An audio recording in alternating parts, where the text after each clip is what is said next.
It's going to be awesome. But they want him now. They just don't realize what they're asking for. No, yeah. Titans fans are going to hate Bobby Slowik. It's going to take 3 months, and they're going to switch on him so fast.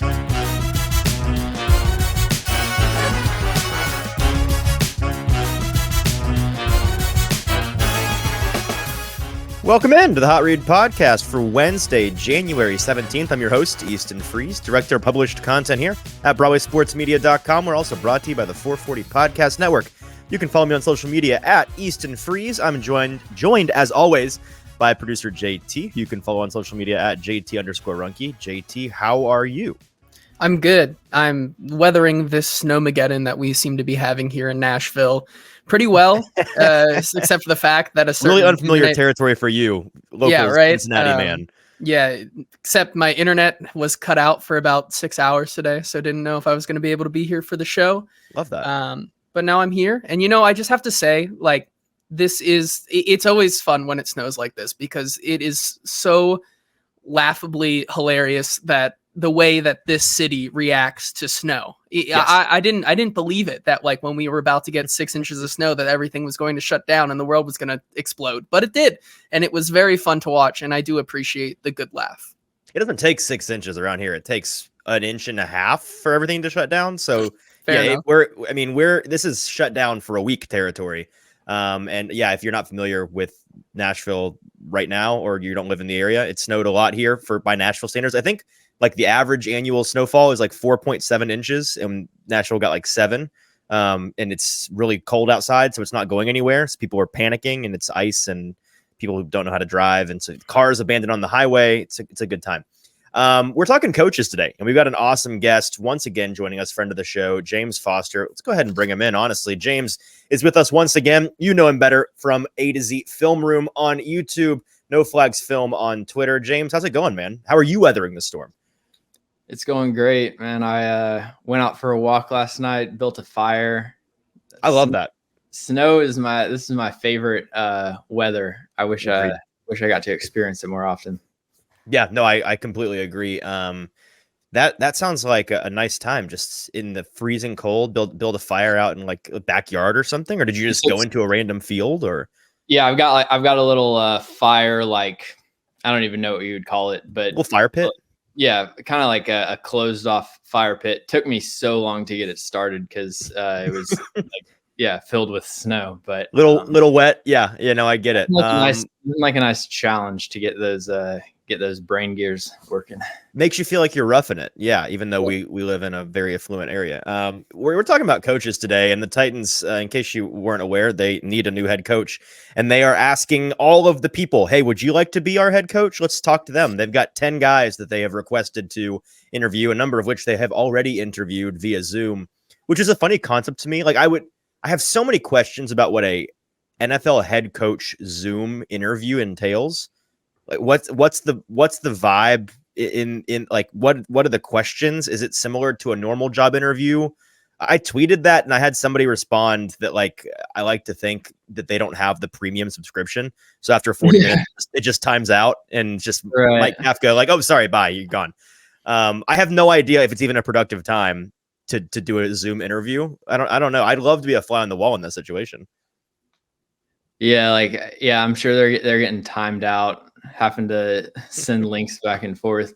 Have some of the interviews been in person, I assume, and then not yet. They can't be yet. Yeah. Okay. I think January 22nd is when you can start doing in-person interviews. So next week they'll start having those. And I don't actually know if they will I'm guessing they won't do an in-person interview with all 10 candidates. I feel like the Zoom interviews probably narrows it down to 5 or 6. I don't know. We'll find out. But we are brought to you today, as always, before we dive headfirst into talking about these coaching candidates for the Titans, by Boom Boss Craft Pizza and Tap House. We love being sponsored by Boom Boss because they've got really good food and really good drinks and a really great atmosphere for watching sports live. They've got 3 Middle Tennessee locations, one in East Nashville, one in Murfreesboro, and the location that JT and I go to in Spring Hill, just about 25 minutes down I-65 if you're in the Nashville area. It's a phenomenal place to watch sports, grab a bite to eat, and grab a drink. It really is great, and we are there each and every Thursday before Thursday Night Football during the season, but now just Thursdays at 5:30 p.m. watching whatever is on, because there are still sports going on, even though Thursday Night Football is over. And we do our live shows from there. So we'll be back there this Thursday, assuming we don't have to abandon our cars on the side of the highway getting down there.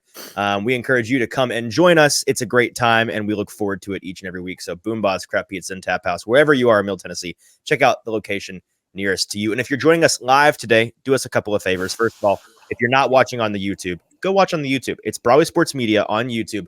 Find that account, find this live stream, and then in the comment section of this live stream, you can be a part of today's conversation like D Good and Wyatt and Kenneth already are. Appreciate you guys tuning in with us today on a midweek episode. And while you're there, hit subscribe. It's free to you. It's very helpful to us to get those subscriber numbers up. So help us out. Hit subscribe. We see the metrics, folks. We know how many of you are unsubscribed. And that is frankly really silly and disrespectful. You should subscribe. It's very easy for you to do, and it's very helpful to us. So thank you for doing that for us. Before we dive headfirst into the coaching interviews, a quick announcement, little housekeeping thing. Very important, prestigious award was won by this podcast. We were named the Sobros 2023 Sports Podcast of the Year, which frankly, the best part about that is that our buddy Zach Lyons doesn't get to win with either of the shows that he does and get to brag, because it would have been insufferable, the bragging about how he's a multi-time award-winning podcast. So we are glad that we kept him from doing that, but we are appreciative of everybody that voted for us for doing that. So that's cool. I think we'll get a plaque or something, and then we'll make it our entire personality and then be really insufferable in that way. So thank you guys for voting on that. I didn't realize I was coming on an award-winning podcast show. This is, in fact, an award-winning podcast now. So the stakes are raised. Everything is more important, and it's a new level for us here. So we appreciate that award from the Sobros guys and Stoney and all of those folks over there that do great work. I wanted to touch real quick on the Wildcard Weekend. Excuse me, the Super Wildcard Weekend that was. Not a whole lot super about it. 5 blowouts and then 1 nail-biting, awesome narrative driving game with Jared Goff getting his redemption arc and Matt Stafford being an alien, but somehow the team's still being coached by a guy that can't manage the clock. A whole lot there. What, if anything, like what was the number one thing that you found most surprising or like your biggest takeaway from this weekend, James, in the Super Wildcard Weekend? Anything stand out to you? Yeah, a couple things. The first thing is that they need a new batch of commercials. This current one is just, I can't do it. Once I see the outlet start singing, the singing outlet. Yep. Like I almost never mute commercials or anything, but I was literally racing to the remote this weekend. we were having a huge discussion about this because I'm right there with you, James. I think it's a great commercial. I think it's this is the worst commercial I've ever seen in my entire life. And we were having a big debate about this, but I'm right there with you. Like the commercials, I didn't think to bring it up, but now that you mention it, it's been bad. Hang on. Do you think it's a bad commercial or is it just annoying at this point? Both. Yeah, I mean, it's more annoying because of how many times you've seen it. Sure. I don't know how many they normally have in rotation, but it seems like they made like 8 for this couple months, and they don't spice it up. So I'm just hearing the same things over and over again. I agree there. Really annoying. I this is just especially insufferable group of. They need to have a brand new batch. Like none of the commercials that are shown during the regular season should be allowed to be shown in the postseason. It needs to be all new material. I think that's a fair rule. That's true. As far as what happened on the field, I think that the Browns defense was probably the biggest surprise to me. Although it's really weird. They'll be like the best defense almost of all time, 90% of their games. And then they'll have a few where they just can't stop anyone. And there's constant coverage busts. Like Ronnie Hickman, who's a UDFA, was starting at free safety for them, had one of the worst individual performances, I think, from this weekend.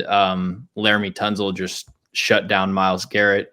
How do you explain the home road splits for that defense? Because that's one of the strangest statistics from this season that I don't really, I don't get it. Yeah, that's usually the kind of thing that I would just chalk up to noise.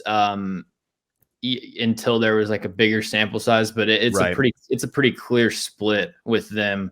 You know, I feel like really the one key thing like on tape that's a differentiating factor for the Browns defense is basically just targeting anyone besides Denzel Ward is going to lead to a lot more success. Like the splits when he's on and off the field, I know are pretty extreme. Right. But yeah, I mean, outside of just the normal home field advantage, I'm not exactly sure, you know, what's leading to that home and away split. So yeah, I think the Browns defense was probably the biggest, you know, negative surprise.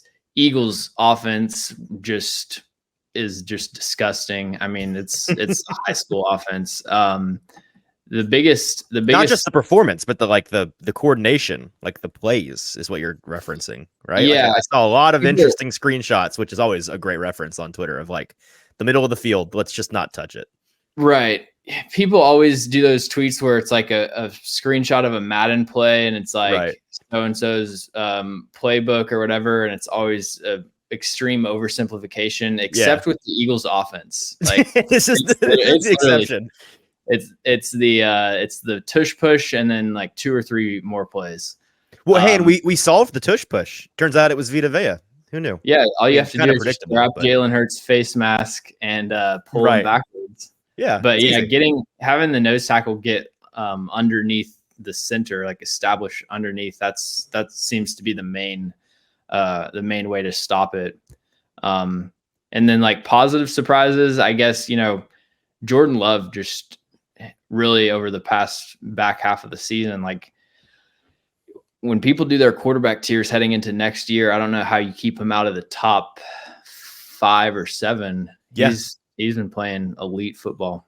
Better quarterback today, Stroud or Love? Ooh. Because I think contract-wise, you go Stroud because you don't have to pay him for. Well, yeah. I mean, if you're saying who would you rather have, right? But better. I mean, I take that out. Stroud would be number 1 in the NFL in the whole league. Yes, but take that out of it. Just better player. You know, if I was doing a quarterback tier, they would be on the exact same row, and it would just depend the ordering. I might go with. It's so hard, man. It's so tight. It's so hard. I might like go with Stroud, gun to my head, but especially because I think projecting to next year, there's probably going to be a bigger next step for CJ Stroud than Jordan Love. Right. But I was going to ask if I told you one of them like kind of takes a step back and struggles a bit next year, who you think it would be? I would think it's more likely to be Love than Stroud personally, but maybe not. I don't know. It could be. The thing with Love though, is that his weapons and surrounding core are only going to get better. Yes. Yep. It's like the youngest group of pass catchers ever and free. And a lot of his, like he didn't play that well the first half of the season, but a lot of that was on the people he was throwing the ball to. Like if they would just catch the ball, I think that there would have been a lot less extreme negativity towards Jordan Love early in the season. But he himself also took a major step forward over the back half. It's so funny how it went from in the early season a punchline to now it's like a scary thing. Like in week 7, it was like, well, he's got the youngest group of weapons around him in the league. And now it's like, oh God, he's got the youngest group of weapons around him in the league. Is it lazy, not to get too much on a tangent here, because we are going to talk about the Titans coaching position. Is it lazy to say it's really hard to watch Jordan Love and not feel like there are times when he's doing like a good Aaron Rodgers impression? Like it feels like he's done so much watching Aaron over the years and like being around Aaron that the way that he operates, sometimes I'm like, oh my God, that's just him again. They just got another one. Yeah. It's the flexibility of his, release points and the ability to not always have perfectly tight textbook footwork and still get rid of the ball accurately. There's definitely some similarities there, and I'm sure all the time that they spent together is playing a factor in that. We'll just have to see what weird off the field like tick Jordan Love picks up. I was literally about to ask you, like, what's the thing? Is he going to be like, is he going to be really involved in like Middle Eastern politics? Like, what's the thing that's going to really turn people off with him? Yeah, he has to follow in line somewhere. He's probably going to be like a flat earther, I guess, unless full Kyrie Irving. Already done that. Yeah. I don't think Aaron's planted his flag on that corner, so that's open. That's available. We'll have to see because it's coming. Okay, last wildcard weekend question, and then I promise we'll move on. Which team are you like? Which team's future are you more depressed about if you're a fan, the Eagles or the Cowboys? First of all, should they fire their coaches? And second of all, which is like a bleaker future? Okay, so I'll answer the second question first. I think the more bleak future is probably the Cowboys, because really? It's weird because neither of them are like Eagles are old, man. Of talent. They each have certain parts of their roster that are aging. Like the Cowboys are going to lose Tyron Smith either next year or the year after that. DeMarcus Lawrence is getting up there in age. Stephon Gilmore, Zach Martin, and then like Brandon Cooks. And then the Eagles obviously have Jason Kelce, Lane Johnson, Fletcher Cox. So like there's defense, there's parts of their roster that are aging, but they've also drafted Kevin Byard. Hello. Yeah, although I wouldn't even include him as like a high level contributor for them. But right. But yeah, they've both drafted well, but they've got key parts of their roster that they're going to have to replace. I think for the Cowboys, I hardly ever do like, can they win the big game analysis, which I think is just really lazy. But with Mike McCarthy, Cowboys, it's like they might be cursed, man. Like I don't. Yeah, I would. Yeah. With the Eagles, like if they actually, let's say next year the Eagles get off to a similar start, but they're actually playing well, right? I would be, as an Eagles fan, I would be fully willing to buy into the Eagles and like enjoy the season and believe they could win the Super Bowl. With the Cowboys, it's like whatever they do, it's a wake me up in January type of situation. That's what I was going to say. You have to, as a fan, you have to feel so defeated because there's so many depressed. Like I saw no team has ever won 12 or more games in 3 straight seasons and not been to a conference championship game. And then another one is in the entire history of the Cowboys organization, there have been 6 seasons in which they have won 12 or more games in the regular season and 0 games in the playoffs.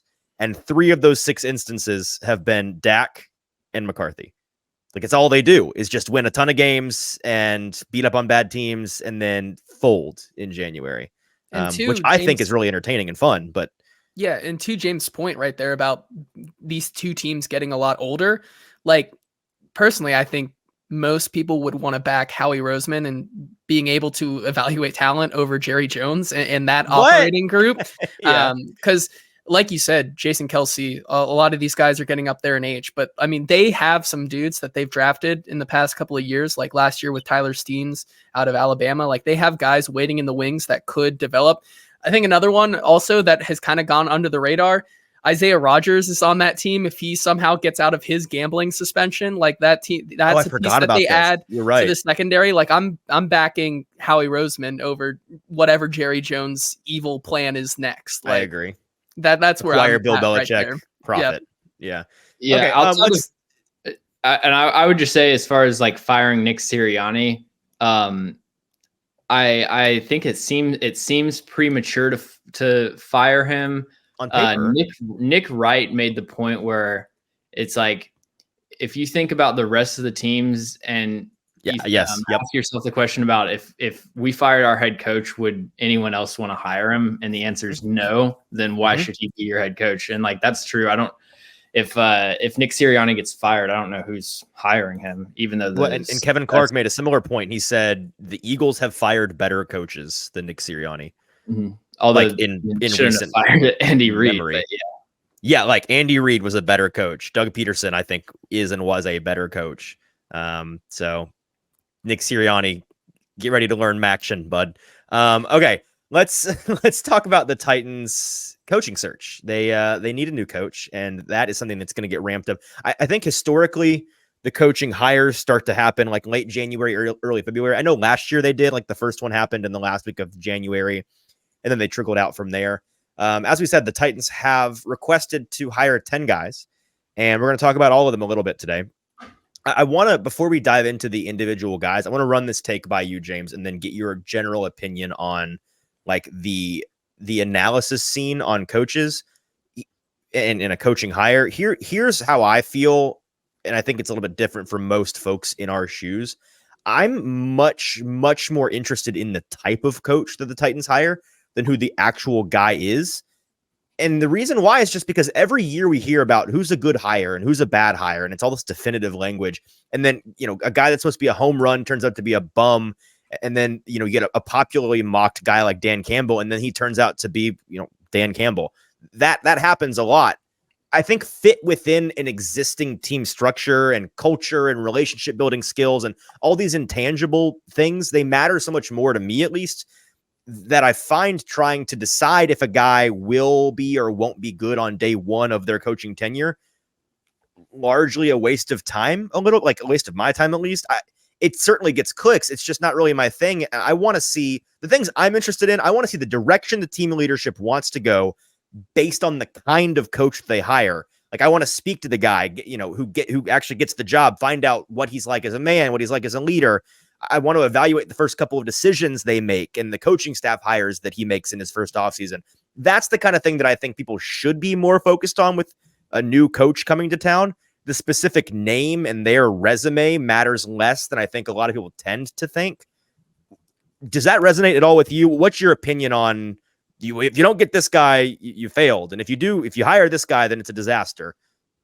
Yeah, I totally agree. I think that, of any kind of analysis that I or like other media people do surrounding the NFL, head coach and general manager hires are probably the least like just solid opinions like that I'll ever have. Right. There's no way of knowing. Honestly, it's a lot of guesswork. It's not a kind of situation where like I have my opinions on how on my preferences for the different Titans head coaching candidates, but I'm not really dug into any of those takes. And, I put out a tier list on Twitter. I could just as easily see the actual best head coaches being the reverse order of that outside of Brian Johnson. That would shock me, but hey, it still could happen. The guy you called an elementary offensive coordinator earlier. Yeah, I believe that.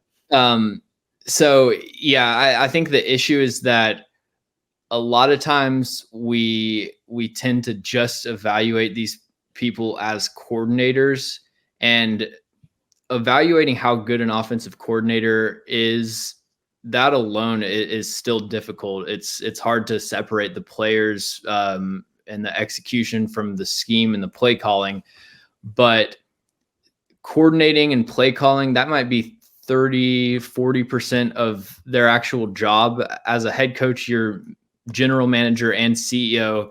You have to be able to relate to different people that are, come from different backgrounds, are getting paid different amounts of money. You have to be able to, have a good sense for all the intricacies of what's going on in your organization and have those organizational skills. There's also like some team building, player evaluation skills that come into that. Like you can look at Brandon Staley and like the JC Jackson move, I think was probably, that was a signing that he played a major role in, and probably the most consequential single move of his tenure as LA's head coach. If they had a quality press man corner, I think that the defense would have been a lot better and probably could have bought him some more time, for example. So yeah, there's so many other elements that go into it where just evaluating an offensive or defensive coordinator from the outside just have really no insight into all of their leadership and management skills. Yeah, no, I completely agree. That being said, let's talk about how each guy is a good or bad hire. Yeah, we're going to dive into each guy, but I'm glad that we got that baseline on the table, because I completely agree with everything that you said, and I think that it's fun to like try to rank these things and tier these things and talk about who is and isn't going to be a coordinator. But it's really a good coach. But it's really important to realize there's so much more that goes into it than their resume and how they were as a coordinator and all of that. Okay. We got some commenters here. Like Joey says that listening to Amy's comments after firing Vrabel, when asked about a timing for trade, it sounded like the Titans already had a candidate they really like. All signs point to Slowik, I would presume. I don't know if that's necessarily true, but I understand what you're saying, that maybe they had a guy in mind. If they do, they certainly are not letting it keep them from evaluating a bunch of different folks and talking to a bunch of different folks, which I think is good process. Kenneth says, I need James to explain some coordinator requests that are just baffling to me. Brian Johnson, Thomas Brown, Dan Quinn, Mike Kafka, ick. I think James is about to justify maybe 3 of those. So let's dive into these individual guys. And I know, James, you put out a tier list of the guys that got a lot of flack from some of our favorite local media members the other day. And so let's start from that baseline. And if you have any adjustments, we can hear those now, and then we can talk about these guys in order. But your tier list. You want me to give my adjustments before or after you read the tier? Go ahead. Tell us the current list. All right. So I would say tier 1 would be Ben Johnson. Sure. And I had doubted in parentheses because it seems like the Titans are not really players for him, but sure. That would be number 1 option for me.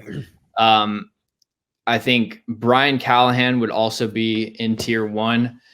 I would say tier 2 is I would add a tier, make tier 2 Mike MacDonald. He was originally in tier 1. Just because he's a defensive coordinator. I think the whole thing with like wanting to hire an offensive guy so you have that continuity no matter how successful the offense gets. I agree with that. I also think, though, it's like it's a lot easier said than done. Like it's easy to make a bad hire with an offensive head coach, and sure. a good defensive coach is still better than a bad offensive coach. Sure. But yeah, Mike MacDonald would be alone in tier 2. Tier 3, I would probably go Antonio Pierce and Aaron Glenn. Okay. I've heard like so many, a lot of my opinions on people's leadership ability and stuff like that is going to be just like secondhand information and quotes that people give to the media and stuff. So it's not, it's a little questionable, but I've heard so many great things about Aaron Glenn in that phase. So I'd put them there. And then I think Mike Kafka would probably be at the top of tier 4, and then Bobby Slowik at the bottom of tier 4. People are going to have a lot of questions about tier 4. I'm looking forward to talking about tier 4.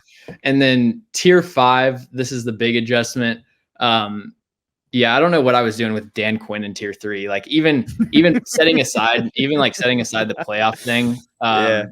When I looked back at the tier list like an hour or so after I tweeted, I'm like, I don't know why I put Dan. What was I thinking? Yeah.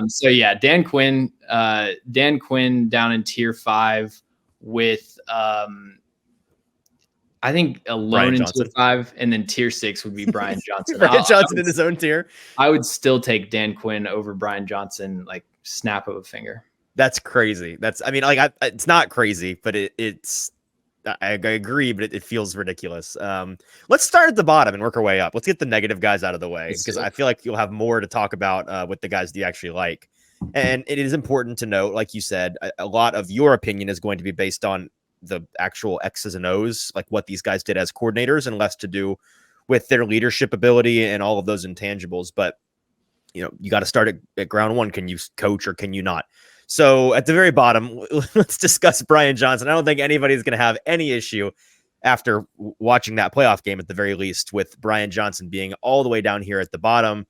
I guess it is a fair question to wonder how much flack he deserves for like the toxicity and the total and utter collapse of the Eagles this year. I don't think it's unfair to ask how much of a responsibility he has for the, like you said, really pedestrian, really elementary and bad scheme that offense was running, and the deficiencies there, especially down the stretch. He's a guy that, he's worked under Nick Sirianni. He was previously Jalen Hurts' quarterback coach. He was a former quarterback, coached under Kyle Whittingham and Dan Mullen at Utah and Florida. We can be quick on him. What are the reasons why he's a bad candidate? The worst candidate, actually. Yeah, I mean, it's mainly just a stagnant offensive scheme. Doesn't really attack the middle of the field, rarely uses motion. I think I know they were last in the league in motion rate, but it was by a significant margin. I would be interested to see what he looks like with a quarterback that's capable of going under center, because having to be in shotgun basically every snap just limits your, especially early down playbooks, so much. Yes. And so I think that he is kind of coaching with one hand tied behind his back, but one of the least inspiring offensive schemes and play callers that I've seen in recent memory. And so, yeah, he would have to blow me away in the interviews for me to like give him fifth place in the coaching, in the coaching search, I guess.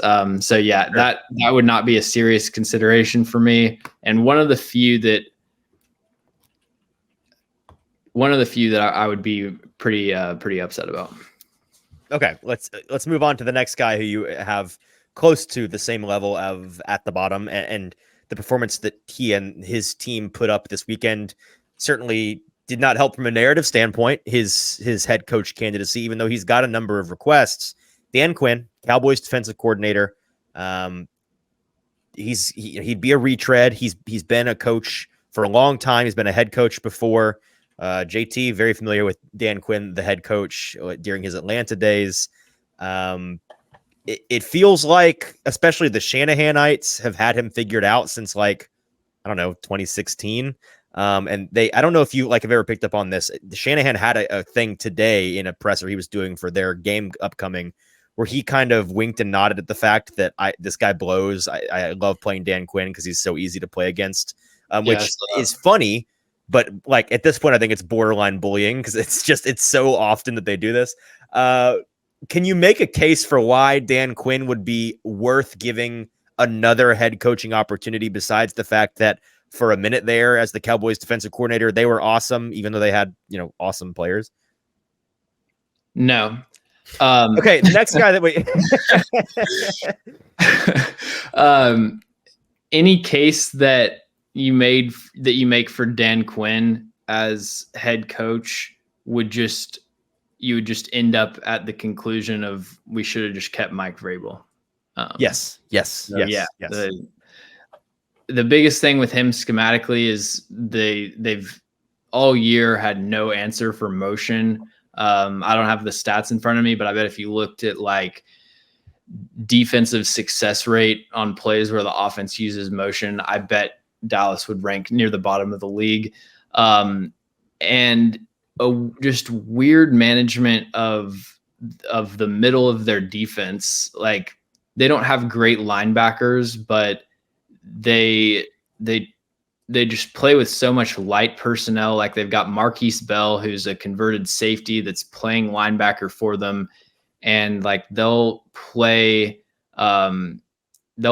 nickel to 12 personnel and just get gashed in the run game. They do it all. They've done it all year.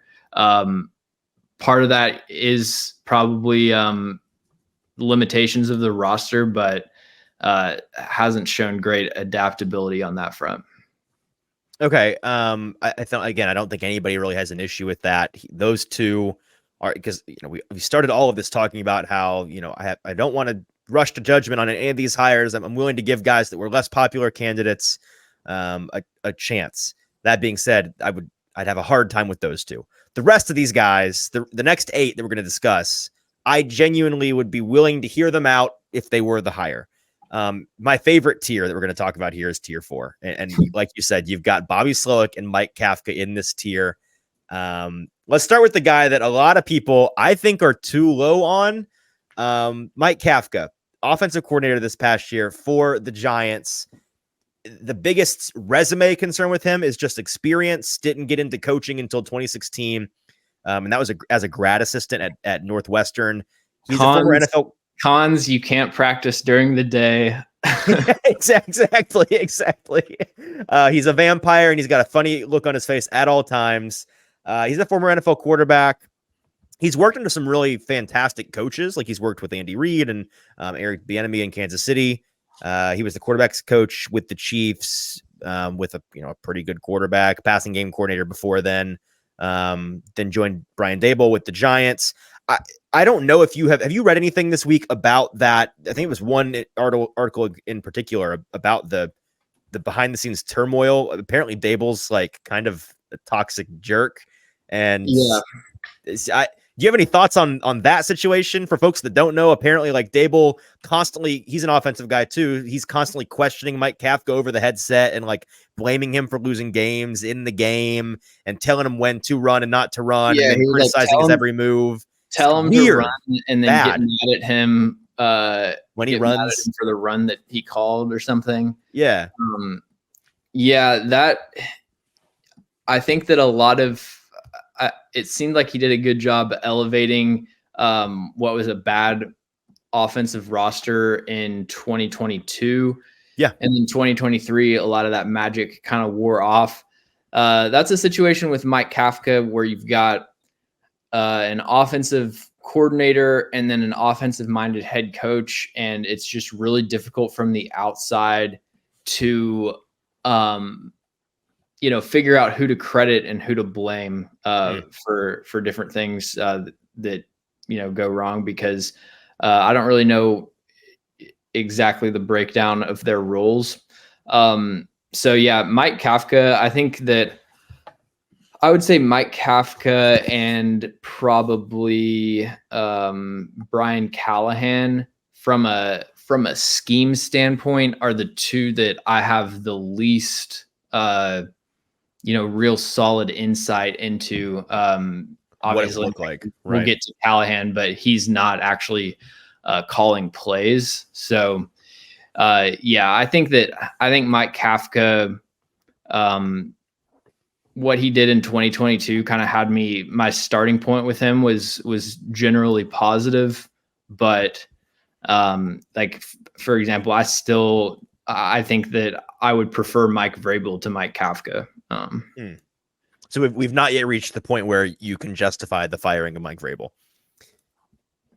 Well, justify is a different word. I think with Mike Vrabel, like, I would have him probably as the 13th to 15th best head coach. Right. And if I was going to rationalize the firing of Mike Vrabel, it's that he's not really elevating the roster, and you could do better than him. So if you're going into it with the philosophy of like, there's a chance that the next guy we hire is going to be worse, but to get where we want to go, we want one of these like true game changers that's in the top 5. And so we're just going to like swing for the fences. That would be kind of my rationalization for it. And so merely the fact taking a big next step, the fact that all of these guys are unknown, except for like Dan Quinn and retreads, the fact that they're unknown and we don't actually know how good of head coaches they are, that alone gives them a little bit of edge over Mike Vrabel, who I think is kind of a known quantity at this point. Right. Okay. Well, we're going to talk about Bobby Slowik here in just a second, which I think most people would take issue with your opinion on him because he's very popular amongst Titans fans, especially after this past weekend. Before we do, again, if you're with us live and joining mid-show, thanks for tuning in. We're talking Titans coaches today. If you are not watching on the YouTube, go on over to Broadway Sports Media's YouTube page, find this live stream. In the comment section of that live stream is where you can be a part of today's conversation, like so many of you already are. Alex Titan says he just got here. Not sure if you guys spoke about Nick Sirianni as a head coach. Y'all think Philly cans him? And if so, how would he stack up as a Titans candidate? I'll give you the 10-second rundown. We did talk about him. We do think he gets fired, and he shouldn't be a candidate. Glad I could help you out there. Okay. Bobby Slowik, offensive coordinator for the Texans, first year offensive coordinator for the Texans, formerly with San Francisco. Well, in what capacity was he coaching with San Francisco? I don't know this off the top of my head. I think he was a defensive guy, and then they moved him to offense. I know he has experience on both sides of the ball. Yeah. Okay, so this is his first year as an offensive coordinator. Obviously, a Shanahanite, worked in San Fran with Ran Carthon at the time. He learned under Kyle Shanahan. He was a member of the infamous, oft talked about on national broadcasts, Washington 2010 coaching staff that produced Shanahan and McVay and Mike McDaniel and Matt, all the play callers.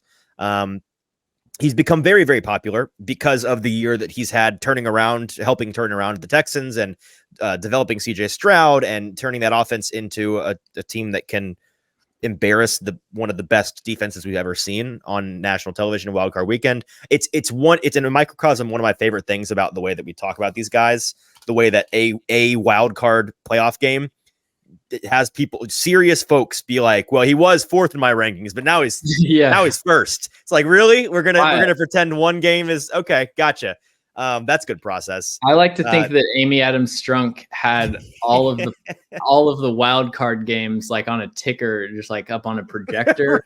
right. She had someone physically moving them up and down the coaching search board as they scored more points. Yes, I mean there are folks seriously in the media who I generally respect who, in one breath, 2 weeks ago, will be like, it is bad and reactive that Amy Adams Strunk fired John Robinson after the Eagles game, and then she fired Mike Gribble because they got beat by Houston twice this year. That's bad process. And then they're like, by the way, here's my definitive rankings of the head coaches. Bobby Slowik up 4 spots based on his wild card performance. Maybe let's reassess. Let's take a step back and look at how we're doing things a little bit there. He has had a really nice year though. And so like when you look at the totality of the season, it's not just this one. I'm not saying this one game is not a reflection of how he's done all year. I think, not to steal your thunder here, your big pushback on him as a head coach, besides the experience thing, is the fact that he's been working with some pretty, like, his toolbox is not bare. He's got some really nice chess pieces he's been working with on that Texans offense. Explain why you wouldn't consider him a top tier option for the Titans. So I think that he is a solid top half of the league offensive coordinator. Sure. Like I don't think he should be on the hot seat in Houston. I would keep him for another year. I think that the supporting cast. So let's start with the offensive coordinator aspect of it, and then we can get to the other part. I think that the idea of him turning around Houston's offense and like creating it, forming it into this elite unit is kind of overblown and doesn't really match up with the numbers or what I've watched all year. I was actually very surprised that there was so much pushback to Bobby Slowik in tier 4. I didn't realize he was like thought of as a top tier candidate. It's weird to me, the negativity around Tim Kelly, when like the Titans ranked 16th in EPA per play, and then the Texans ranked 15th in EPA per play. And all of a sudden, like Slowik is going to be this major upgrade when he has a franchise left tackle. He's got a much better quarterback. He's got much better receivers. I mean, Tank Dell and Nico Collins are better than anything the Titans had. I think even outside of Laramie Tunzel, better better offensive line all around, especially when they're healthy. Shaq Mason had an Low bar, all-pro but yes. caliber year, in my opinion. And when you watch them on tape, it's a different situation from someone like Mike McDaniel or Kyle Shanahan. It's an offensive coordinator that's calling good plays, but not necessarily pushing the envelope or, really innovating, which is fine. Like there's very few offensive masterminds that are reinventing the wheel every week. But it's like play action, deep post shots. I like in the playoff matchup that they got away from forcing so many early down runs, which I don't necessarily think is just a universal blanket, like never run on early downs. I was about to say, Titans fans are in for a rude awakening with the run pass situation. Oh yeah. Oh, they're going to hate it. It's going to be awesome. But they want him now. They just don't realize what they're asking for. No. Yeah. Titans fans are going to hate Bobby Slowik. It's going to take 3 months and they're going to switch on him so fast. I think something that we probably should have mentioned when we started this conversation is that regardless of what happens at head coach and regardless of whether or not they should have fired Mike Vrabel, their number one and probably number two problems still exist, which is offensive line and receivers. So yes. No matter who gets hired, they're going to face the same problem, which is that they don't have anyone who is starting quality at either tackle spot. So, well, it depends on how the offseason goes. They may. Well, no, I just mean like when they get hired. Day one, yes, that issue's not going to be resolved. Totally. So yeah, it's on the front office then to fix that. But even like for next year, we've seen Peter Skoronski, who the day one All-Pro. Peter Skoronski struggle as a rookie, which should be expected for rookie offensive linemen. So even if you take Joe Olufashanu, it's not a given that they're just going to come in and immediately be playing at their peak potential. So gotta say that. But yeah, I mean, I think he's. Is it fair to say that they'll immediately be better than what the Titans? I mean, like good and better are different, but yeah. Yeah, I think at one tackle spot, I would. Assuming they take a tackle in the first round, I think that one tackle spot, fair to expect them to be better than they were this year. Yes. So yeah, I think Bobby Slowik is a solid offensive coordinator. I think that the playoff game was definitely the best game that he called. But even within that, it's weird, like that touchdown that they threw to Dalton Schultz, where they fake the flood concept, like roll out. They get every defender moving one way, and then Schultz leaks the other way. That one, right? Like that's the exact same touchdown. That was Will Levis's fourth touchdown against the Falcons. 10 WI. Yep. Play call, except the Titan Will Levis was in pistol. And Tim Kelly's a bum. Like that's the difference, obviously. Right. So like, yeah, I see Bobby Slowik and Tim Kelly as very similar tiers of play callers, is like solid, good, not great play callers. Should definitely deserving of an offensive coordinator spot and capable of leading a top half of the league offense, and even better if you give them good personnel. Can I play devil's advocate on that just one thing real quick? I'm not even sure I fully think this, but a lot of folks will point to the success in recent years of you get a head coach that's a Shanahanite that has experience putting young or sometimes limited quarterbacks in situations to succeed, like a little bit of a training wheels situation. Is there a benefit to having that guy in the room as opposed to a Tim Kelly with a young quarterback like Will Levis, who doesn't necessarily need the training wheels, but you have some confidence that they're going to set them up for success out of the gate? Who would be the limited quarterback in this situation that Bobby Slowik has experience putting the training wheels on? Brock Purdy, Jimmy G. Okay. Yeah. I mean, I think that if we're talking about, if we're separating it from Houston and talking about San Francisco, And to be clear, I don't mean Slowik in particular. I just mean the general Shanahan ethos, like the brain trust has had a good, all of them. The idea of Shanahan offense has done, I think, the best job of putting limited quarterbacks in positions to succeed. Just to make that clear. Yeah, I think you disagree with that.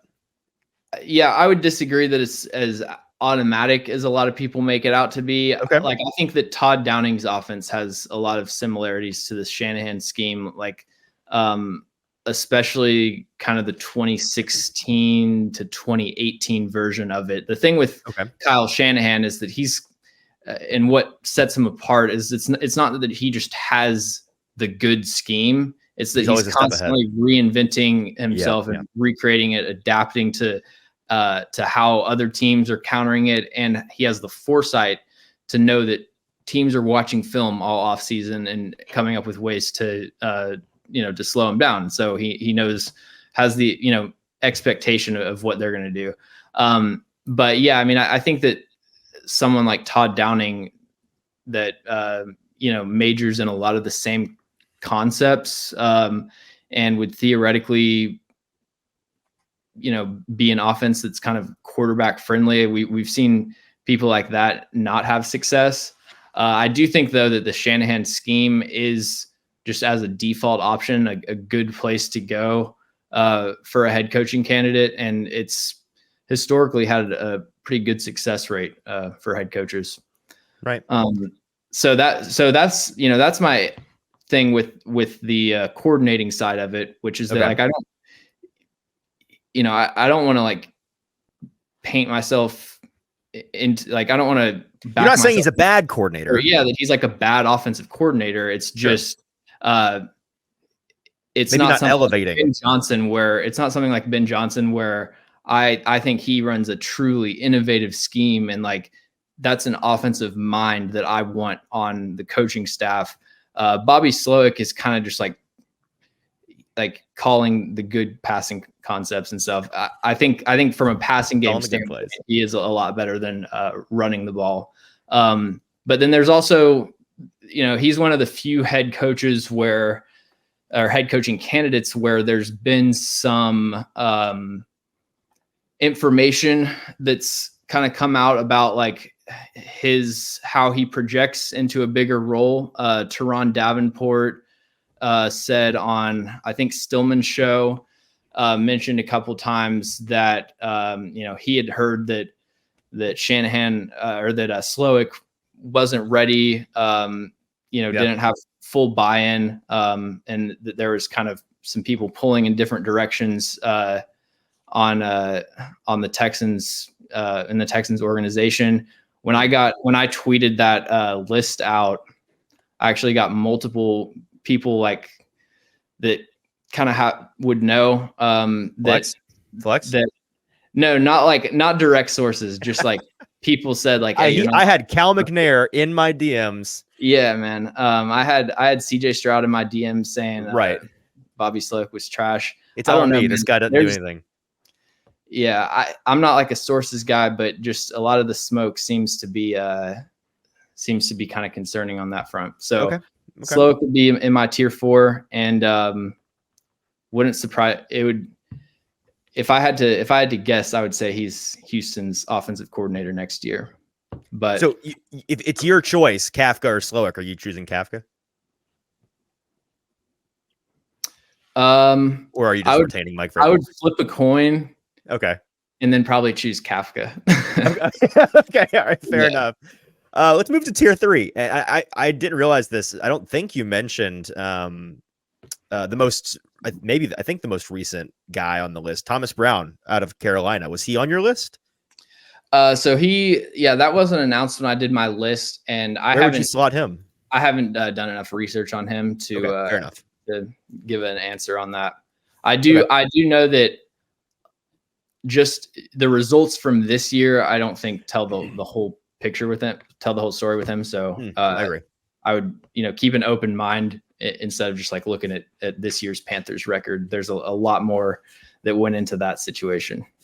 Okay, so if I'm remembering correctly here, your tier 3 is Aaron Glenn and AP. Is that the next guys that you have on your list? Yep. Okay. All right. So let's start with the guy least likely, I think, to be the Titans head coach, because I think he's going to be the Raiders head coach. Antonio Pierce, he's got some of his star players putting out public ultimatums that if the Raiders don't hire this guy to be the full-time head coach, then I'll explore a trade, which I think is hilarious. And I do think if you have to consider Antonio Pierce coming to the Titans a tier 3 option, if it's Antonio Pierce in a package deal with Max Crosby, maybe that then becomes an A tier option. But that being said, I think he's going to be the Raiders head coach. It sounds like he's going to be the Raiders head coach. If he isn't, for some reason, if they, I don't know, land Harbaugh or get horny for Belichick or whatever they do to get away from Antonio Pierce, what is it about him that is intriguing to you? He's not got a ton of coaching experience, and he's not, it's like, as far as I'm aware, he's not a big X's and O's guy. The Raiders ownership themselves have been on the record this year talking about how they really asked him when he stepped in to be the interim head coach this year to be a CEO, to be a delegator, to not necessarily be like a traditional head coach, which isn't necessarily a bad thing. But what is it about him that you think makes him a tier 3 option?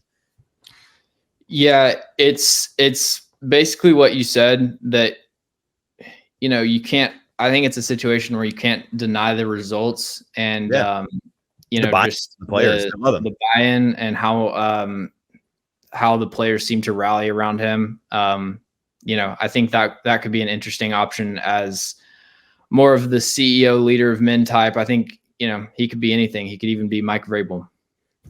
But that it could be a boat. So that is where I think the Vrabel line is to me. Okay. Where with Antonio Pierce, you're kind of like making a lateral step, relatively of similar tier options in my opinion. Okay, well, like we said, I'm at the point where I'll be shocked if he's not the Raiders' next head coach. So we can move on, and if he's not, then we'll talk more about him in the future. Aaron Glenn, also a defensive guy, also in this third tier for you. Lions defensive coordinator.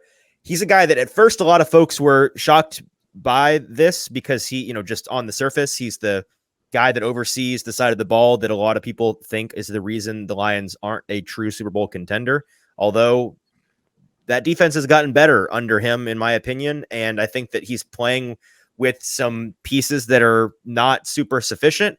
And when I watch it, and I'm so much less of an X's and O's guy than you, but when I try to be, and I watch the tape or I watch the broadcast, it feels like even though that defense is limiting, he still has some pitches that he can throw where you're like, okay, you can work with that. There's some ingenuity there. There's some creativity there. He's a former player. He's got a lot of the big thing for him from a leader of men standpoint is I think it was the NFLPA ran their poll with all the players of their favorite coordinators, and he was the number 1 most loved coordinator by his own players, which I thought on the surface was very funny when that came out, that all the Lions defenders were like, our defense kind of sucks sometimes, but it's not the coordinator's fault, which implies it's their fault. What are your thoughts on Aaron Glenn as a potential candidate? I think a lot of similar things to say about Aaron Glenn as Antonio Pierce or Mike Vrabel, just as someone that I think is not a guarantee, but a pretty sure bet that going to get buy-in from the players, and you're going to have that locker room chemistry and all the intangible stuff. I've heard so many good, just good reviews. It's always hard when people are giving public quotes about a coach because they're almost never going to be negative, and you have to differentiate between extreme over the top positivity and just kind of tepid positivity. Right. But the reactions and just opinions of Aaron Glenn seem to be so overwhelmingly positive from people in that organization. Mike Payton, who works at AtoZ Sports, he was saying that he actually thinks Aaron Glenn is a better head coaching candidate than Ben Johnson. Hello. So, is this a guy that covers the Lions? He covers the Lions, yeah. Okay. And then I think as far as his defensive scheme, last year they were really undermanned in the secondary, and I felt like at times he was trying to do too much with, like, especially early in the year, they were trying some crazy coverage rotations and, like, you know, getting into cover 2, like having guys travel 15 yards across the field, like just trying to do way too much to overcompensate. But it was also something where no matter what they tried, their secondary just couldn't cover. Like when they would run man coverage, you know, Amani Arawarye and Jeff Okudah were getting beat. When they were run zone coverage, the linebackers were just too stiff cinder block shoes to cover anyone over the middle of the field. And I think as the personnel has improved, you've seen some improvement in the results. And, you know, I do think if they had better corners, that people would think of him a lot more highly, just as a defensive mind. So yeah, with Aaron Glenn, it's really just the fact that he's a defensive head coach is the one kind of negative for me. Sure. Okay, let's move on to these last 3 guys. Is it fair to say that this is kind of the line of demarcation where if they hired any of these 3 guys that we're about to talk about, you would be genuinely excited about them coming in to coach? Johnson, Callahan, and MacDonald. Yeah, I think that MacDonald, again, just the defensive coach kind of thing of like, in 7 years, are we going to end up in the exact same position? Right. That would be my concern. But as far as like what he would do defensively, yeah, I think that would be the line of demarcation. So let's talk about that, because obviously I want to talk about the things that make him different as a defensive coach candidate than the other guys that we've talked about so far. Just a background, 36 years old, primarily worked under Jim and John Harbaugh, inherited this Ravens defense that was kind of in a tough spot when he started. They led the league in sacks this season, which is something that I think folks wouldn't have predicted based on the personnel that they had up there. They got the 1 seed. The defense is the strength of their team. That defense, they rank 5th in simulated pressure rate. He does a lot of things that are, I think that he's the one defensive coach that most fits the alluded to vision that this team, this ownership group has for the Titans going forward. The innovative, creative, collaborative guy. Is that the reason why he's so high for you as well? The reason he's so high for me is because I think he's one of the 2 or 3 best defensive coordinators in the NFL this year. Probably, you know, one of the 2 best in terms of pressure design. And, you know, just you look not only at the personnel that they have on paper with guys like Jadeveon Clowney, you know, Justin Madubuike, solid players, but not necessarily stars that are having star level seasons from a production standpoint. And then when you go watch them, like I did a video on Justin Madubuike, and I was trying to figure out how to frame it for like the Ravens fans who are going to watch it to where it didn't feel like I didn't come off as like a hater. Yeah. But my conclusion was really like, yeah, this is kind of being schemed up for him. Cause you know, guys aren't really being asked to win as many one-on-one matchups. There's so many stunts, simulated pressures, creepers, all of that kind of stuff. And just really multiple coverage philosophy. I think that I think with the defensive personnel that the Titans have currently, I think he would be a good fit. And then, you know, also heard good things about his leadership and off the field, in the locker room, in the building type of stuff. Obviously that's a lot less solid of a evaluation point with pretty much all these candidates though. Okay, fair enough.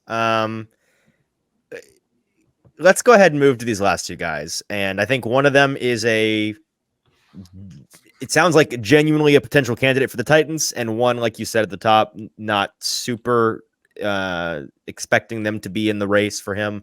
Brian Callahan is your tier 2 guy. He is the offensive coordinator for the Bengals. As you mentioned earlier, important to note, not actually calling plays. So there's a good bit of unknown in terms of what he would be, if he would be a guy that would come in and actually oversee the offense in that way, or whether or not he would bring in an OC under him to call the plays. But he was the first known candidate for the vacancy, reported by our guy Justin Mello, which was cool. Doesn't call plays. Zach Taylor does that as the head coach, but Brian Callahan clearly instrumental with the install of the red zone offense, and then the various responsibilities that he has in terms of helping the team, helping the offense between games adjust and establish game plan and do all of these things that I've been really impressed with. I think that he deserves a decent amount of respect and responsibility for Jake Browning being able to come in and do what he did this year.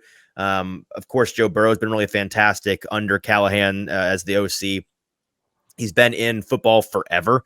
He's the son of a guy that a lot of folks will recognize, Bill Callahan, legendary offensive line coach, which if they came as a package deal, that'd be nice. Bring him in to be the offensive line coach for the Titans, and then they'd be cooking. But he's been a part of a lot of really good coaching staffs. He's crossed paths with Eric Studsville, who's currently the Dolphins assistant head coach and running back coach, Wink Martindale, John Fox, Ron Miles, who's the Colts secondary coach, Frank Smith, who's the Dolphins offensive coordinator, Corey Undlin, who's the Texans defensive passing game coordinator, Bo Hardegree, Jim Bob Cooter, who's the Colts offensive coordinator, Chris Kokorek, who's the 49ers defensive line coach, Greg Olson, who's the Seahawks quarterbacks coach. That's not even all of them. That's a very long list. But I think just the first thing that pops out to me, his ability to put together a quality staff is a big part of the reason why I think he's high on this list. Lifer, ton of contacts. I trust him to put together a really nice staff of coaches under him if he were to be the guy. But tell me a little bit about what you've seen from him, or what you think his contributions to this team is, besides the fact he doesn't call plays. What is it about him that you want to put him so high on your list? I think that the ability to assemble a good coaching staff is a big part of that. Sure.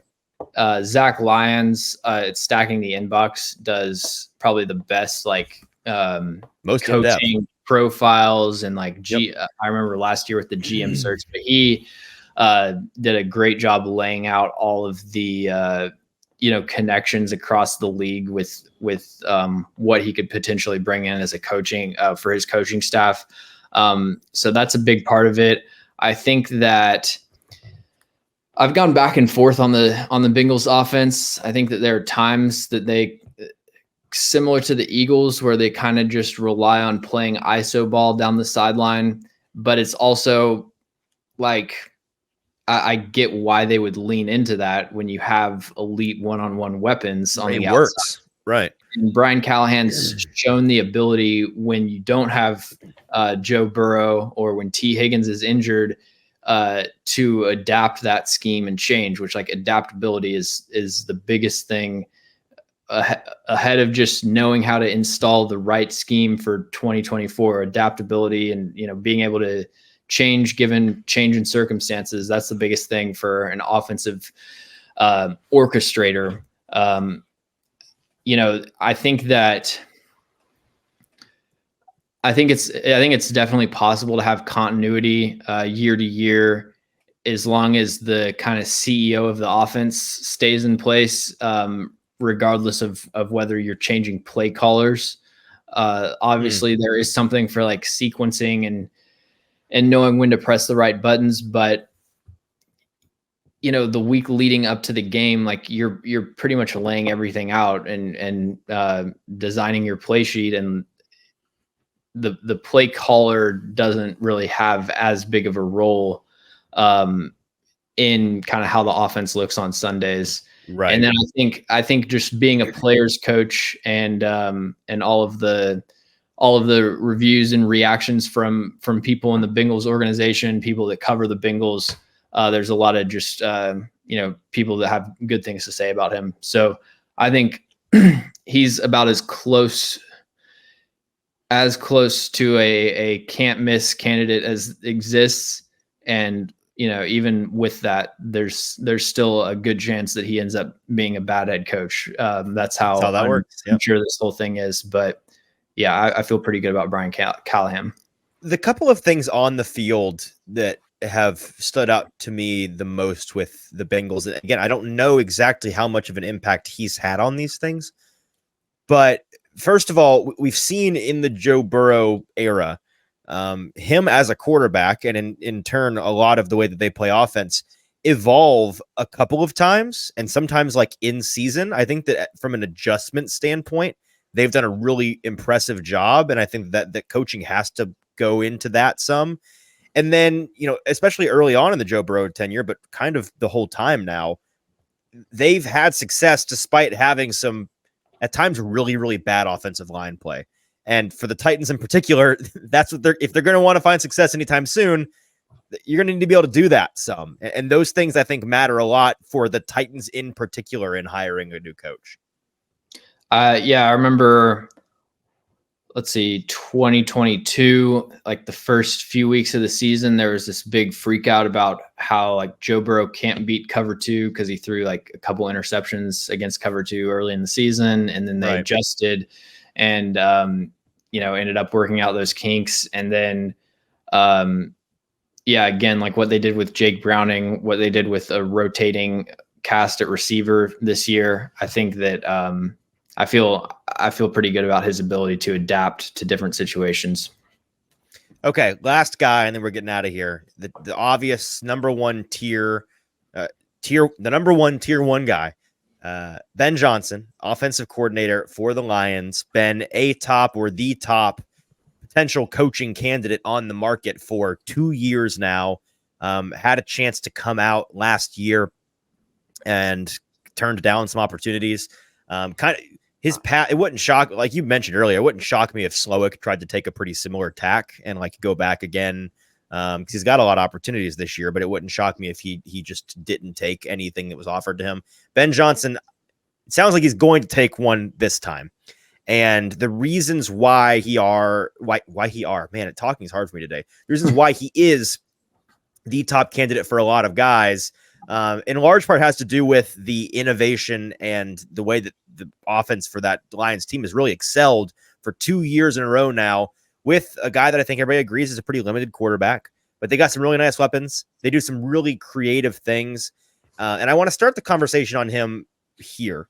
And our good pal, Jared Stillman, pushed back on you about this list you put out on Twitter or a couple of days ago, earlier last week. In asking the question, the open-ended question, what makes Ben Johnson so much more of a clear, good coaching candidate than a guy like Bobby Slowik, who he's very high on? And I wanted to give you the platform and the opportunity to lay out the difference between those guys as candidates and what makes one so much more clearly a decent option than the other, in your opinion. Yeah, so I studied the Lions offense pretty extensively this past summer, and then I did an all-pro video on my channel, and I was watching Penei Sewell. Normally I do 5 games per player. I'm watching Penei Sewell and Frank Ragnow, the center, and I ended up just going through every game from this season because their run blocking was so dominant, and I love watching good run blocking. I've watched about every snap, every Lions offensive snap for this from the past 2 years. And I think that the number one thing that sticks out to me with Ben Johnson is how diverse and well-designed the run game is. They have one of those schemes where everything kind of builds off of, every concept builds off of another concept. A lot of stuff that is designed to look the same, but get to different spots, create a lot of eye candy hesitation for linebackers, especially They run a lot of trap and wham, where you're like leaving the defensive line unblocked, getting them into the backfield, and then you've got a linebacker or a tackle coming across and trap, wham, block, creating those lanes. They run. He's one of the guys on the forefront of the counter, like blurring the lines between counter and duo, which is what the Titans use pretty frequently, where you're pulling a lot of players, but it's not necessarily offensive linemen. You're lining like fullbacks, H-backs up in the backfield, having them slant, slice across the formation. There's just a lot of movement pre-snap and in the first few seconds of the play. But it's a really diverse run scheme. They run everything. Like they'll run power where they pull the tackle. They'll run outside zone. Like they just throw the kitchen sink at you. It's all executed well. Part of that does come back to the fact that the Lions have a really good offensive line. So, it's going to make everything look better. But I think a really well-designed rushing offense. And then passing the ball, I've been really impressed with it's kind of like Bobby Slowik, where like a lot of the best passing offenses are not in the NFL, are not really they're not inventing new things. Like Kyle Shanahan, Sean McVay, they're just like running stuff from the 90s, and they might add like another motion on it, and that like gets kind of manipulates the nickel back's leverage or something like that. But there's only so many different permutations of routes that you can have on the field. And so it's not necessarily like people are inventing new things, but just a lot of like base concepts that I think are really good for Jared Goff's skill set specifically, because the one thing that he is comfortable with is like he will fire in the backside dig. He'll stand in the pocket, throw over the middle. So they do that a lot. They also have really good, more designer plays with like trick plays. A lot of Sam Laporta's touchdowns this year he's just been screaming wide open. They got him a couple touchdowns with the same Bobby Slowik, Tim Kelly, originally Kyle Shanahan. I'm sure someone else, did that before them. Right. Or you fake the deep over or the post and then have them cut back the safety. It just has no way of sticking with it. Mm-hmm. So yeah, it's just like, it's a really well-designed passing and rushing game. They use a lot of motion. They do a great job of getting these hybrid tight end receiver types and using them in different ways. Sam Laporta, have them line up in the slot, have them line up out wide, line them up in the backfield. Same thing with Jahmyr Gibbs. And when you look at guys like Tyjae Spears, Chigakonkwo, and people that have more like versatile skill sets like that, I think he could do a lot of cool things. And then the last thing I would say with Ben Johnson is Dan Campbell has had historically, he's been one of the best fourth down decision makers. Yes. And time management just in general. Right. And so like, even except for like going for it against the Cowboys, where over aggressiveness is the issue, not under aggressiveness. My thing is like, I will take the over aggressiveness over. And that's such a bad, that's just, that was such a bad example. That's just being tilted. Like, I get it. Everyone's done that on Madden. Yep. And that obviously has more to do with Dan Campbell, but I would assume that Ben Johnson's at least in partial agreement with that philosophy. So, sure. Well, and even if the philosophy aside, clearly he's good at executing in an aggressive manner. You know what I mean? Like, he's got to dial up the play for when you're going for it on 4th and 7 in your own territory. Any situation where it's not just like basic structure of the offense, and it's like we've got to design, like I call them designer plays, where it's like, it's not just like we're running dagger, we're running outside zone. It's like, this is kind of a special situation. Like we're targeting this safety. We got to get him, into a false step and like do this. Like he can make stuff happen in those situations. Let me play devil's advocate real quick one last time, and it's less devil's advocate and more just like maybe it's my contrarian blinker going off, my contrarian alarm being like, are you sure that everybody, because everybody seems to be rowing in the same direction on this guy, and for a lot of good reasons. But when you ask anybody that knows anything about these things, okay, why is Ben Johnson your number one candidate? The answers are always along the lines of, I mean, look at the offense, look at the designer plays, look at the execution as a coordinator. And a lot of the discussion around him leaves out anything about the kind of leader he is, the kind of, and again, this is where the guesswork comes in, knowing what he'd be like as a head coach, how his players feel about him, how the people in and around the organization feel about him as a guy that could be the one calling all the shots, overseeing two coordinators underneath him.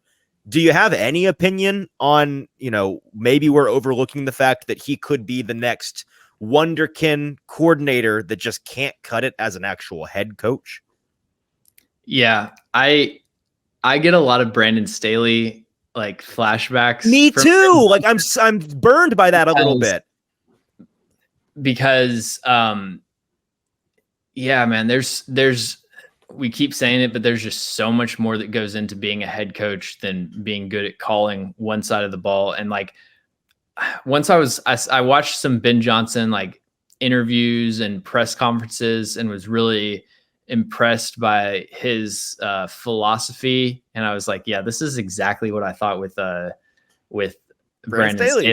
Luckily, like I didn't have any public like Brandon Staley's revolutionizing football takes or anything like that. You didn't go full ringer. Well, I'm clear on that front, but like I remember just privately thinking like, oh yeah, Brandon Staley, best coaching candidate on the market. So yeah, I mean, I think that a lot of it is less to do specifically with Ben Johnson and more just kind of the standard thing that the caveat that we've had with all of these candidates, which is that, he could have a real difficult time, like dealing with egos in the locker room or whatever it is. I don't have any specific insight. We don't know. Yeah. But yeah, it's not like a sure thing by any means. But you hear little morsels. I mean, the most recent one I've heard is what you mentioned earlier in the episode, where you said a guy in and around Detroit covering them as a beat reporter. He's coming out and saying, I think that the DC would be a better head coach than the OC. Mm-hmm. That kind of thing, that just those start to accumulate in the back of your head, and the alarm bells go off. So I think ultimately it just goes to show there is no such thing as a can't miss guy. And no matter how good you are as a coordinator, until you are a head coach and we see you try to do the thing, it's impossible to really know whether you can do the thing or not. I have one last question for you before we get you out of here. And you've been so generous with your time today, so we appreciate that. Your list here, you got tier 1, Ben Johnson, tier 2, Brian Callahan and Mike MacDonald, I think. Tier 3, Aaron Glenn and Antonio Pierce. Tier 4, Kafka and Slowik. Tier 5, Dan Quinn. Tier 90, Brian Johnson. Yeah. Is there a guy that the Titans haven't requested an interview with that if you could walk into St. Thomas Sports Park today, into the C-suite offices and say, hey, you need to call this guy today. Like, why are you not asking this guy to be an interview candidate? Is there a guy that's like that for you that you'd really like for them to call? Yeah, I think, after looking at the scores from last night and seeing Tampa Bay score 32 points, I think you've got to include their offensive coordinator, Dave Canales. I'm kidding about the score from last night, but right. But yeah, he wasn't on your list until 17 hours ago. Right. Yeah. He is. I actually don't know like what his if he has any connection to the Shanahan tree, but it's a very similar style offense. And I think like his work with Baker Mayfield and Geno Smith is pretty impressive. He's a guy I would like to see them interview. Frank Smith, I believe, the Dolphins OC. Another guy where it's like, it's hard to tell when you have a play caller and then kind of a scheme designer like Mike McDaniel. It's hard to tell who exactly is responsible for their offense, but he's another person that has just glowing reviews from everyone around him. I'm surprised that he hasn't gotten any interview nods. And then I Maybe he's our new also Eric Bieniemy, just like under a guy that's a stud offensive head coach, and nobody knows why he gets no calls. Yeah, I would also include Drew Petzing for the Cardinals there. Yeah, I think, heard a lot about him early in the year. Folks being like, "I love what they're doing," and then it kind of died off a little bit. Yeah, they just didn't win enough. But I think the vibes were high. They were doing some cool stuff. It could be the head coach too, though, because I think they were doing a lot of cool stuff defensively with even worse talent on defense. Like one of the most talent barren rosters that you'll ever see, and they were at least hanging in there. I'm totally blank. What's his name again? The head coach in Arizona, Jonathan Gannon. Yeah, Jonathan Gannon. So do you think he's a good Nick Sirianni a Jonathan Gannon, Shane Steichen merchant? Is that the ultimate take here after today's episode? Yeah. Jonathan Gannon's a good reminder that vibes for head coaching candidates sometimes, evaluating based off of vibes can bite you, because him and Dan Campbell, the same, like everybody that you made fun of the summer of their hiring, and then it's like, whoops. I would throw Sirianni in there, but turns out he is just a goofball. I don't remember people making fun of Dan Campbell as much as Gannon. Like the kneecap biting interview got run for the whole summer, and like it was a joke, but there was a lot of people being like, "Classic Detroit, they got a goofball in there. It's not serious." Really, I didn't notice as much negativity. I didn't notice it at the time, but I've seen in the past month some compilations of some very bad, very public takes. Yeah, I wish he would have never done that, because it's like there's a lot of people that think he's this meathead, like just dumbass because of that, when it's not really the case. Like he's a smart guy. So he runs on nothing but caffeine all day, every day. To your question, by the way, on Canales, it looks like he's been a Pete Carroll guy like his whole life. He was with him at USC and then with him in Seattle forever. And then, so yeah. Okay. I saw an interview, like a long interview with him on some Bucks like podcast. And he was actually going into a lot of detail. And I like if he becomes a candidate, you can just search like Dave Canales interview and it'll probably pop up. But he seems like a really smart guy. All right. Well, James, thanks so much for your time today, man. Very generous with your time. Thanks for the insight as always. We love having you on. We'll have to have you on again soon. We got draft coming up. But last year we did a great episode with you, just kind of previewing the draft. So we'll do that in the coming weeks. What do you got going on over at the channel right now? You're already headlong into the draft, right? Yep. I just did a hour-long 3-round mock draft. Only had to re-record it one time with all the Ohio State people. Okay. I was like, what? Back into the returning to school. Right. And then I'm just firing out draft reports. I'm getting a late start on my work this week. I'm pretty busy early in the week, so probably nothing on the first round of the playoffs, but definitely going to do some breakdowns of the divisional round and conference championship. But outside of that, it's going to be draft season, and then probably take a few weeks to do some free agent targets. Yeah, the YouTube channel is awesome, but I got to hype up the draft tool you have on the AtoZ website real quick, because I know you started it last year. My understanding is you're doing it again this year, right? You're setting that up. Is it already live with your initial? Live. It's my pinned tweet on on X. Yeah. So guys, genuinely, you should go check it out. It's one of the best draft guys out there. Local coverage, support local guys, interactive draft guide with evaluations on different players. You can sort by position and all these different things. It's very cool. He does a great job with it. Sort, filter, click on the row, and it's got their scouting report pulled up. That's awesome, man. Yeah, so go check out the YouTube channel, AtoZ Film Room. Check out his pinned tweet. He's got the draft guide set up on there. And like I said, we'll have to have you on for a little draft primer episode in the coming weeks. But until then, James, thank you for your time. We appreciate you. Appreciate you, producer JT, being here as always. We'll be back Thursday, 5:30 p.m. Central Standard God's time, talking about, I don't know, the playoffs or something crazy will happen between now and then. We'll talk about it. Until then, I'm your host, Easton Freeze. This has been the Hot Read Podcast. We'll talk to you on Thursday.